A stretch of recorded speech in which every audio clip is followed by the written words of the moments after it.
السلام علیکم ورحمۃ اللہ وبرکاتہ۔ الحمد للہ رب العالمین والصلاة والسلام علی رسولہ الکریم، اما بعد، اعوذ باللہ من الشیطان الرجیم، بسم اللہ الرحمن الرحیم۔ وأحل اللہ البیع وحرم الربا۔ صدر انجمن، حکم صاحبان، مشفق و مربی اساتذہ اکرام اور میرے عزیز ساتھیوں، آج کے سالانہ بزم خطابت میں میرا موضوع خطابت ہے سود کی قباحت اور اس کی مروجہ شکلیں۔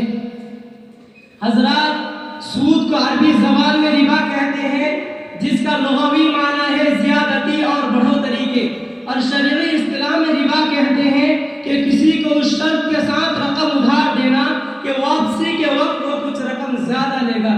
حضرات، اللہ تبارک و تعالی نے خرید و فروخت کی مشروعیت اور سود کی حرمت کو واضح انداز میں بیان کرتے ہوئے ارشاد فرمایا، وَأَحَلَّ اللَّهُ الْبَيْعَ وَحَرَّمَ الرِّبَا۔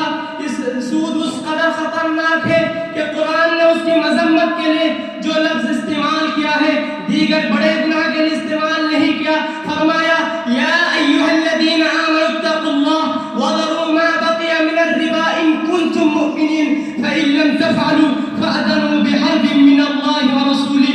اے ایمان والو، اللہ سے ڈرو اور جو سود باقی رہ گیا اسے چھوڑ دو۔ اگر تم سچ مچ ایمان والے ہو، اگر ایسا نہیں کرتے تو اللہ اور اس کے رسول سے جنگ لڑنے کے لیے تیار ہو جاؤ۔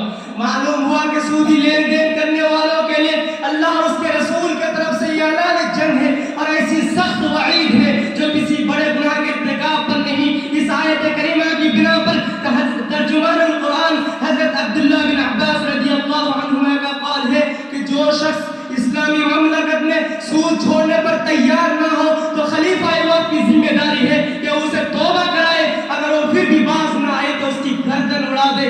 محترم سامعین، سود کی قباحت کا اندازہ اس بات سے بھی لگا سکتے ہیں کہ رسول اللہ صلی اللہ علیہ وسلم نے سود کھانے والے، لکھنے والے اور گواہ بننے والے تمام لوگوں پر لعنت بھیجا ہے۔ لعن رسول اللہ صلی اللہ علیہ وسلم آکل الربا وموکلہ وکاتبہ وشاہدیہ وقالہم سوا۔ محترم سامعین، سود کیوں حرام ہے؟ کیونکہ سود دل کی نرمی کو چھین لیتا ہے، گھروں کی برکت کھا جاتا ہے اور غریب کو مزید غربت کی زندگی کی طرف لے جاتا ہے، اور سب سے بڑھ کر ایک اللہ کی ناراضگی کا سبب ہوتا ہے۔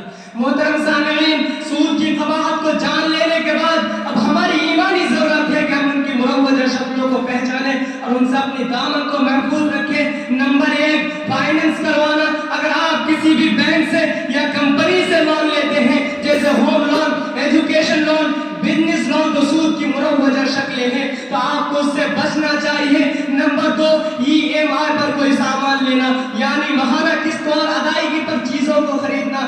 آج ہمارے ملک میں جتنے بھی EMI کی شکلیں ہیں اس میں سود پایا جاتا ہے۔ نمبر 3، بینک میں اکاؤنٹ کھولنا بھی سود سے خالی نہیں، چاہے کرنٹ اکاؤنٹ ہو یا سیونگ اکاؤنٹ، مگر مجبوری کی صورت میں بقدر ضرورت کھول سکتے ہیں۔ نمبر 4، بیٹی اسکیم، یعنی حکومت کے سسٹم میں بچی کے پیدا ہوتے ہی اس کا نام لکھوا دیا جاتا ہے، حکومت فوراً خود پیسہ بچی کے نام جمع کروا دیتی ہے۔ جب بچی 18 سال کی ہو جاتی ہے تو سود کے ساتھ بڑھا کر دیتی ہے۔ آخر میں اللہ تعالیٰ سے دعا ہے کہ اللہ تعالیٰ ہمیں سود اور اس کی مروجہ شکلوں سے بچائے۔